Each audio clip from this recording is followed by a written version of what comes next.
Hi, so if you haven't seen part one or part A of this video, you should return to that. I'll put a link underneath this and start there. I'm essentially just going through some of the most famous people who come out of Texas history that most Texans at least have passing familiarity with, so that you can better center them in your mind via some short snippets of their biographies.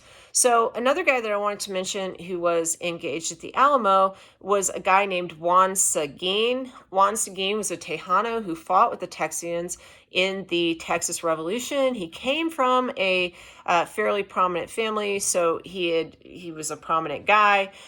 He will serve as a captain in the army for the Texians. He is at the Alamo during the siege of it, but William Barrett Travis writes a famous "Will never surrender" or retreat letter, and he wants to make sure that the Texians get this, and also, maybe some Texians can come and reinforce them. Like, that would be super nice. Juan Seguin is the guy who is charged with getting that letter to other people. And he has to ride through enemy lines, and he does, and that's great. He does rally some reinforcements, but by the time he brings them back to the Alamo, everyone, unfortunately, is dead. He will rise to the rank of lieutenant colonel within the Texas Army, and he'll fight at the Battle of San Jacinto. He will return to the Alamo, and he'll get the formal surrender of the Mexicans who have been garrisoned there.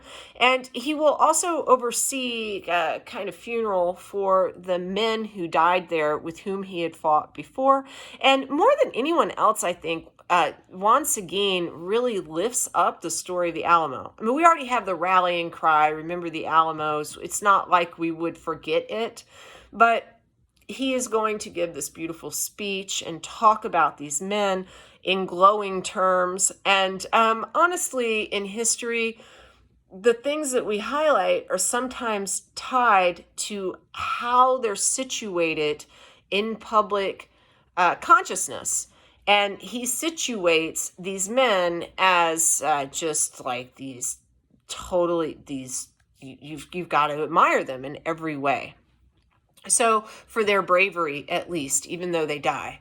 So the town of Seguin is going to be named after Juan Seguin, not long after the Texas Revolution. It's one of the oldest towns that was established after Mexico was no longer in control. Texas Rangers wanted to name it in Juan Seguin's honor, for he was a very admired figure.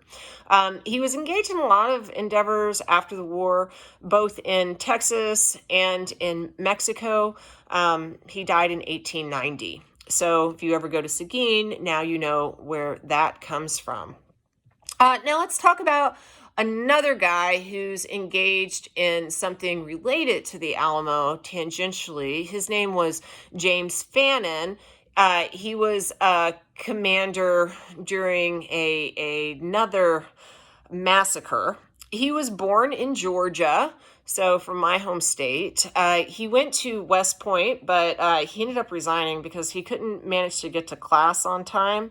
You should go to class on time. Okay. He ends up getting involved in the slave trade, which is not a savory profession. Even when slavery was legal, people kind of looked down on that to some extent, which, to me always tells me that maybe they kind of knew that slavery not good, even though it was legal. So that's one of those reasons that I always ask you, is something moral because it's legal? What does legal mean and what does moral mean? And I would say they are really, really quite different.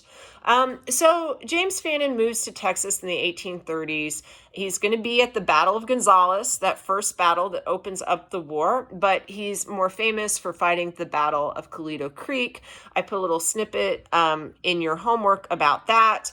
After a failed effort to take reinforcements to the Alamo. That's actually why he was in that area. That's what he was trying to do, to go reinforce William Barrett Travis and Jim Bowie. He was led to believe by the Mexicans that if he surrendered, I mean, he didn't have much choice. He was totally, he was going to lose, but they would be allowed to leave Tejas and just go over to Georgia. Like all of his troops, his guys were essentially from Georgia. They were a volunteer militia group. But Mexico gathers them all up and marches them over to Goliad and murders them on March 27th, 1836, per the orders of Santa Anna. Fannin would be killed last so that he could see all of his men die in a brutal way. He requested that his body be sent home to his family so he could have a Christian burial. That's not going to happen. They're going to burn all the bodies and haha. So this is one of the reasons why this particular massacre, I mean, it's just brutal. There's nothing really I can say about that.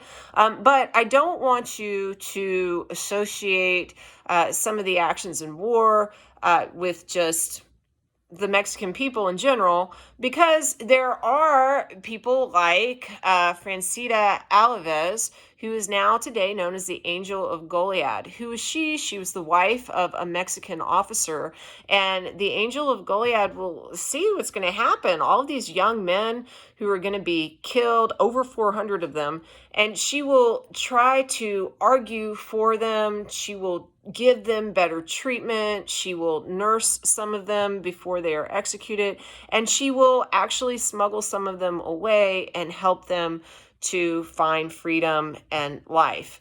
So for that, if you ever go to the monument that memorializes the men who died at Goliad, you will see a statue that is dedicated just to her, to remember the humanity of this woman. So the Angel of Goliad. That gives you kind of an overview of some of the larger than life figures that are names that come out of Texas history that I hope you already have some working knowledge of. But if you don't, pretty much every Texan does. So you should. All right. Talk to you later. Bye.